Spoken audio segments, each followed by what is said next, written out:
show up.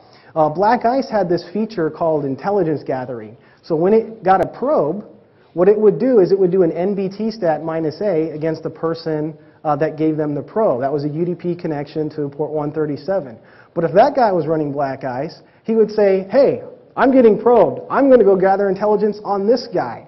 And it was programs like that that didn't capture date and time stamps, that would flood our email boxes, that were absolutely worthless to us. We wrote proc mail filters that basically said if someone's sending us a Black Ice complaint, directly to DevNull, because they're garbage. They had nothing that we needed to actually investigate that incident.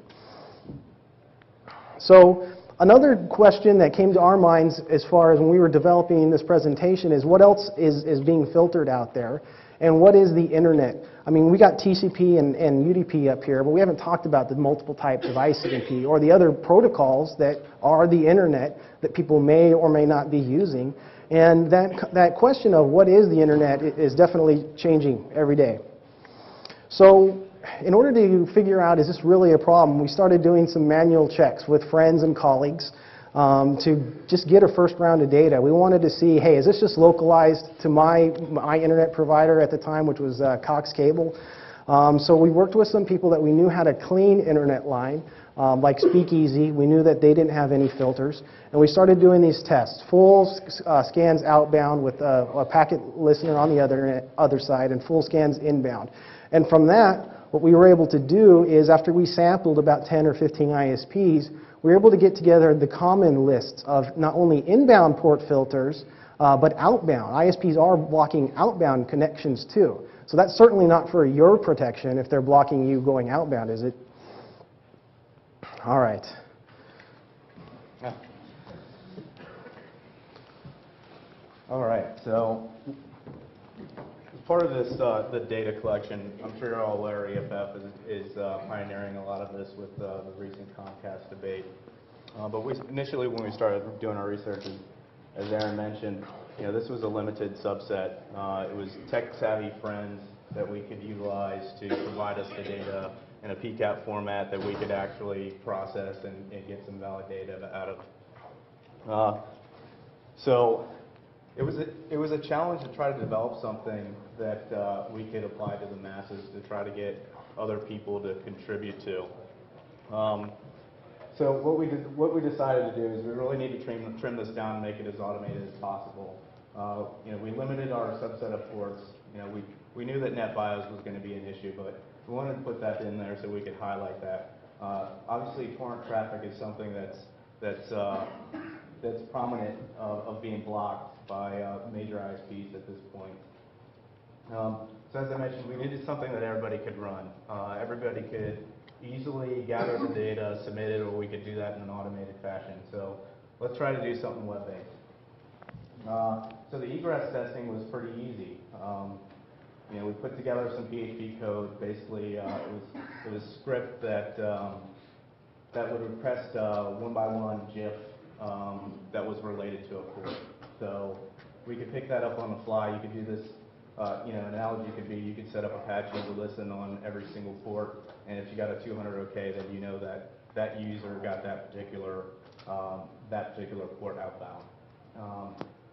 So during this process, we put together, like I said, we put together some code. We were having some fun with it, and Aaron thought of a great idea. What that would be, let's try to get some crank calls here together to talk to tech support and say, hey, we're either residential or we're business, and we're trying to get to this website that's crucial to my business.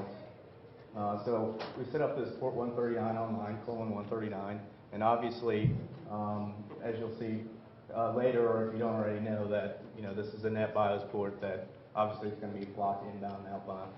You have anything to add to that? Interesting about port 139. So I set that up and I started telling the logs. I'm like, who's going to come to this? And I saw Google hit me on port 139. I kind of snickered to myself because some IDS screen just lit up because some packet went outbound to port 139 to our server, and Yahoo eventually hit it and a few others started hitting it. But I had a lot of fun with Cox telling them that my internet was down because I can't get to this website. And incidentally, they offered to reduce my bill by $45 a month. because of this problem. So feel free to use that. That was actually a more than a lot of fun experience. We were trying to use the Windows XP recorder. We realized it only would record 30 seconds of your conversation, so we were dropping F-bombs, and we're like, I can't believe we missed that. That was the best part. So Aaron kept re-asking the same questions. Can you get to this IP address? Because I really need to get to this. Anyway, it was a pretty funny experience.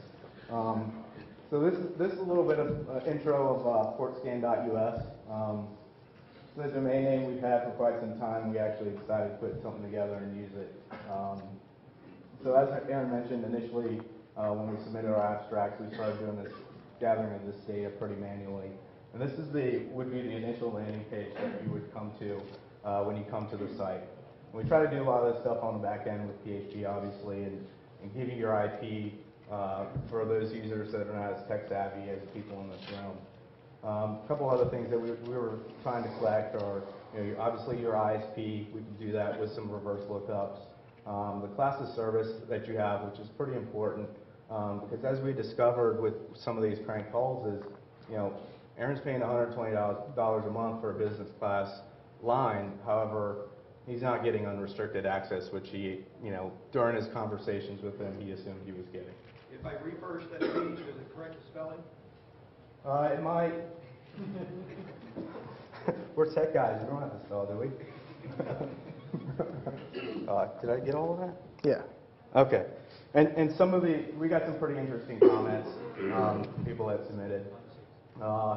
Some of them loved their ISP. Some of them were shocked that they were blocking certain ports. Am I not loud enough? That's for the camera. Oh, okay. Just hold it. Okay. No, that works. So this is the display of the egress testing. Obviously, we want to do a limited subset of the ports. What was interesting that we discovered during this testing was that by default, Firefox in 2001 started blocking a lot of these ports due to a cross-protocol exploit. IE blocked 25 by default. So in order to get the user to get valid data with this, we either had to ask our security conscious people that were doing the testing to add a port band override to their about config in Firefox, or to utilize another browser. And turns out port 25 is blocked all across all the browsers: Opera, Safari, Firefox, and Internet Explorer 6. So the more difficult part of this was the inbound testing. It's just at this point there's nothing out there that you can do this with in an automated fashion.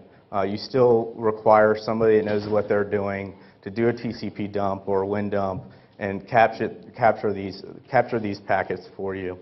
So we tried to make this as seamless as possible.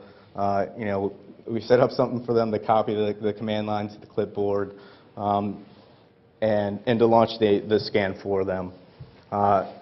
This part of the testing, the data is pretty incomplete.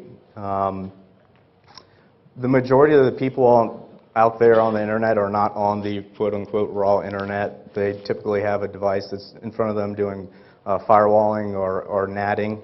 So we really relied on people in the security community to get on the internet there and be able to jump on their Unix box and dump some packets for us.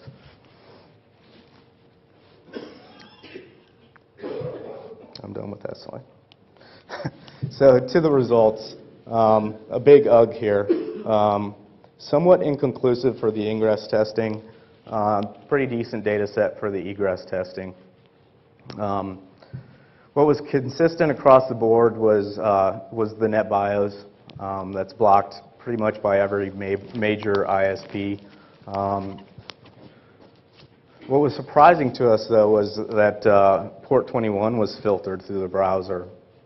Now, that's a pretty prominent service out there. One of our friends, a security consultant that we worked with, said to this day he still utilizes FTP to transfer data. Maybe I'm calling him out because he's still using FTP and not SFTP or something. But The other thing that we